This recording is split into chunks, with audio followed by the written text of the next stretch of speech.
ഇന്നത്തെ വീഡിയോയിൽ നമ്മൾ നോക്കാൻ പോകുന്നത് നമ്മുടെ വണ്ടിയുടെ ടെർബോ ചാർജർ എങ്ങനെ അഴിച്ചെടുക്കാം, അത് സർവീസ് ചെയ്യാൻ കൊടുക്കാനായിട്ട് എങ്ങനെ അഴിക്കാന്നുള്ളതായിരിക്കും നമ്മൾ നോക്കണേ. അപ്പോൾ ഇത് നമ്മുടെ ഫോർഡ് ഫിയസ്റ്റ 1.4 TDCi ആണ്, 2009 മോഡൽ. കുറച്ച് നാളായിട്ട് വണ്ടിക്ക് ഒട്ടും പവറില്ല, വൈറ്റ് സ്മോക്ക് വരുന്നുണ്ട്, പിന്നെ ഒട്ടും മൈലേജ് ഇല്ല, അങ്ങനെയുള്ള ചില ഇഷ്യൂസ് ഉണ്ടായിരുന്നു. അപ്പോൾ നമ്മളിതിൻ്റെ ഷാഫ്റ്റ് പ്ലേ നോക്കി, ഇപ്പോൾ ഭയങ്കര കൂടുതലാണ്. ഇങ്ങനെയുള്ള അവസരങ്ങളിൽ നമുക്ക് രണ്ട് ഓപ്ഷനാണുള്ളത്. ഒന്നില്ലെങ്കിൽ ഫ്രഷ് ആയിട്ടുള്ളത് റീപ്ലേസ് ചെയ്യാം, അല്ലെങ്കിൽ ഇത് അഴിച്ച് സർവീസ് ചെയ്ത് തിരിച്ച് കയറ്റി വയ്ക്കാം. ഇനി നമുക്കിത് നമ്മുടെ ടെർബോ അഴിക്കാനായിട്ട് നമ്മുടെ എയർ ഫിൽട്ടർ ബോക്സ് മൊത്തം അഴിച്ച് മാറ്റണം. അതിന് പുറമെ അതിൻ്റെ ഔട്ട്ലെറ്റ് പൈപ്പ്, ടെർബോൻ്റെ അതിൻ്റെ ക്ലാമ്പ് സാധനങ്ങളൊക്കെ അഴിച്ച് മാറ്റണം. പിന്നെ ഇവിടുത്തെ ഒരു ബോൾട്ട് അതൊക്കെ എടുത്ത് മാറ്റി വെക്കണം. പിന്നെ ഇതിൻ്റെ ഹീറ്റ് ഷീൽഡ് വരുന്നുണ്ട്, ഹീറ്റ് ഷീൽഡ് മാറണം.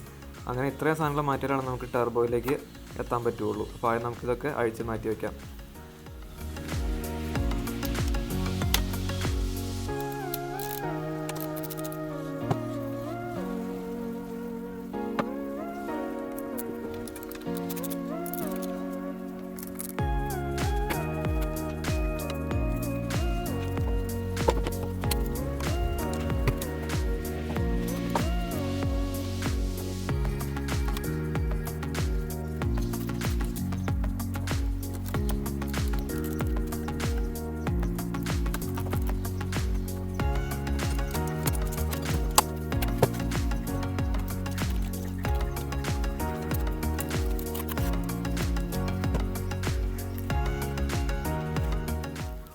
ഇതിപ്പോൾ നമ്മുടെ ടെർബോ നമുക്ക് ഈസിയായിട്ട് ആക്സസ് ചെയ്യാവുന്ന രീതിയിലായിട്ടുണ്ട്. നല്ല ആക്സസിബിളായിട്ട് നമുക്ക് അഴിച്ചെടുക്കാം. ഇനിയിപ്പോൾ നമുക്ക് അതിൻ്റെ ടെർബോൻ്റെ അകത്തുള്ള ഷാഫ്റ്റിൻ്റെ പ്ലേ ഒന്ന് ചെക്ക് ചെയ്യാം.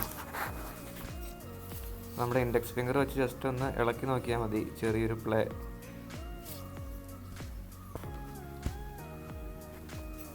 ഒരല്പം കൂടുതലാണ്. അപ്പോൾ നമ്മൾ ഉപയോഗിച്ച അല്ലെങ്കിൽ ഒരു പുതിയൊരു ടെർബോ ആയിട്ട് കമ്പയർ ചെയ്യുമ്പോൾ നമുക്ക് ഇതിനകത്ത് വരുന്ന പ്ലേൻ്റെ ഡിഫറൻസ്. അപ്പോൾ ഇത്രയും പ്ലേ ഉണ്ടെങ്കിൽ നമുക്ക് കംപ്രഷനൊന്നും ശരിയാവത്തില്ല, പിന്നെ ഓയിലൊക്കെ അത്യാവശ്യം പുറത്തേക്ക് ചാടും.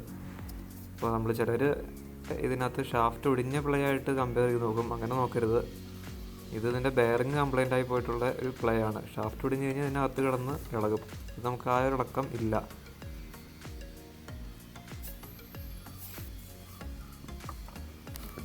ഇനിയിപ്പോൾ നമ്മുടെ ടെർബോ അഴിച്ചെടുക്കാനായിട്ട് നമുക്ക് 10 mm ഒരു അലങ്കി ഓയിൽ ഫീഡ് വരുന്നുണ്ട്, അതഴിക്കണം. പിന്നെ മാനിഫോൾഡ് സൈഡിൽ 2 നട്ട് വരുന്നുണ്ട്. പിന്നെ എക്സോസ്റ്റ് പൈപ്പിൻ്റെ അവിടെ ഒരു 4 ബോൾട്ട് വരുന്നുണ്ട്, 4 എണ്ണം വരുന്നുണ്ട്. അത് ഒരെണ്ണം ഈ സൈഡിലത്. ഇനിയിപ്പോൾ നമുക്ക് ഇതിൻ്റെ താഴെ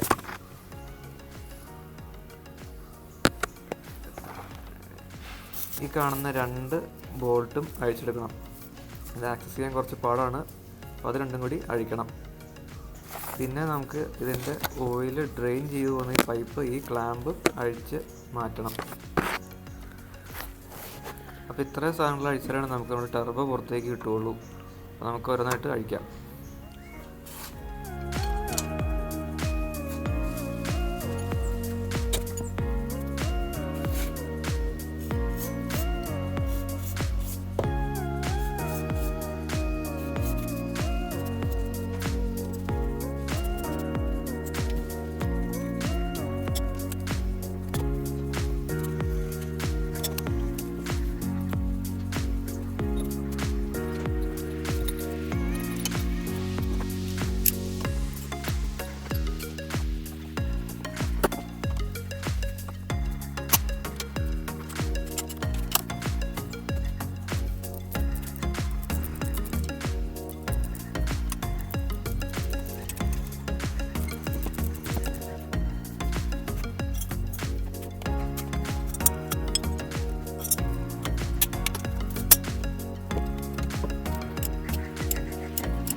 നമ്മളപ്പോൾ അതിൻ്റെ ടെർബോ പുറത്തേക്ക് എടുത്തു. ഈ ചെറിയ സംഭവമാണ് നമ്മുടെ ടെർബോ. അപ്പോൾ ഇനി ഇത് നമുക്ക് ഒന്നില്ലെങ്കിൽ റീപ്ലേസ് ചെയ്യാം, അല്ലെങ്കിൽ നമുക്ക് സർവീസ് ചെയ്ത് മാറ്റേണ്ട സാധനങ്ങളൊക്കെ മാറ്റിയിട്ട് തിരിച്ച് ഫിറ്റ് ചെയ്ത് വയ്ക്കാവുന്നതേ ഉള്ളൂ. അതിനോടൊപ്പം തന്നെ നമ്മൾ ഈ ടെർബോയിൻ്റെ ഓയിൽ ഫീഡും അതിൻ്റെ ഡ്രെയിൻ ഹോസും ഇതുപോലെ ഒന്ന് കവർ ചെയ്തേക്കണം, നല്ലതായിരിക്കും. പിന്നെ പൊടിയൊന്നും കയറാതെ അങ്ങനെ സെക്യൂറായിട്ട് തന്നെ ഇരുന്നോളും. അപ്പോൾ നമ്മുടെ ടെർബോ നമുക്ക് സർവീസ് ചെയ്ത് കിട്ടി. നമുക്ക് അതിൻ്റെ കോറും അതിൻ്റെ പുറത്തൊരു ഹൗസിങ്ങും നമ്മൾ മാറ്റി. അപ്പോൾ നമുക്ക് ഇതിനകത്ത് നോക്കിയാൽ നമുക്കറിയാം അതിനകത്ത് ഒട്ടും തന്നെ പ്ലേ ഇല്ല. നമുക്ക് അറിയണ പോലുമില്ല പ്ലേ ഉണ്ടോ ഇല്ലയോ എന്ന് തന്നെ. നമുക്ക് എങ്ങനെയാണ് നമുക്കിത് വരേണ്ടത്. അപ്പോൾ പിന്നിൽ വെച്ച് നോക്കിക്കഴിഞ്ഞാൽ ഇവിടെ ഇളക്കി കഴിഞ്ഞാൽ നമുക്ക് ഇപ്പോഴും പ്ലേ ഒന്നുമില്ല. അപ്പോൾ നമ്മുടെ ടെർബോ നമുക്ക് നല്ല കണ്ടീഷനായി കിട്ടി. ഇനി നമുക്കത് തിരിച്ച് എങ്ങനെയാണോ എടുത്തത് അതുപോലെ തന്നെ തിരിച്ച് കയറ്റി വയ്ക്കാം.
ഇപ്പം നമ്മുടെ വണ്ടിയുടെ വർക്ക് ഓൾമോസ്റ്റ് കംപ്ലീറ്റ് ആയിട്ടുണ്ട്.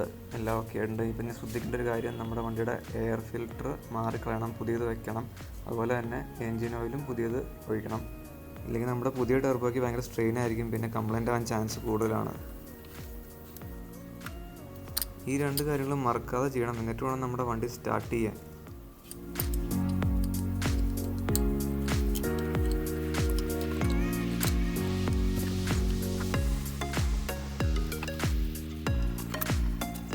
ഇപ്പോൾ ഹീറ്റ് സീലിനെ ഫിറ്റ് ചെയ്ത് കഴിഞ്ഞാൽ നമ്മുടെ എല്ലാ ഫിറ്റിങ്സ് എല്ലാം കഴിഞ്ഞു. അപ്പോൾ ഫിറ്റിങ്സ് എല്ലാം കഴിഞ്ഞതിന് ശേഷം എല്ലാ പൈപ്പും സാധനങ്ങളെല്ലാം ചെക്ക് ചെയ്യുക, എവിടെയെങ്കിലും ലൂസായി കിടപ്പുണ്ടോയെന്നൊക്കെ. വണ്ടിയിൽ നിന്ന് സ്റ്റാർട്ട് ചെയ്തെന്തെങ്കിലും ലീക്ക് ഉണ്ടോ എന്ന് ചെക്ക് ചെയ്യുക, ഒരു റൗണ്ട് ഓടിച്ച് നോക്കി ലീക്കൊന്നും ഇല്ലയെന്ന് ഉറപ്പ് വരുത്തുക, വേറെ പ്രശ്നങ്ങളൊന്നും ഇല്ലയെന്ന് ഉറപ്പ് വരുത്തുക. അപ്പോൾ ഇത്രയും കഴിഞ്ഞാൽ നമ്മുടെ വർക്ക് കംപ്ലീറ്റ് ആയി.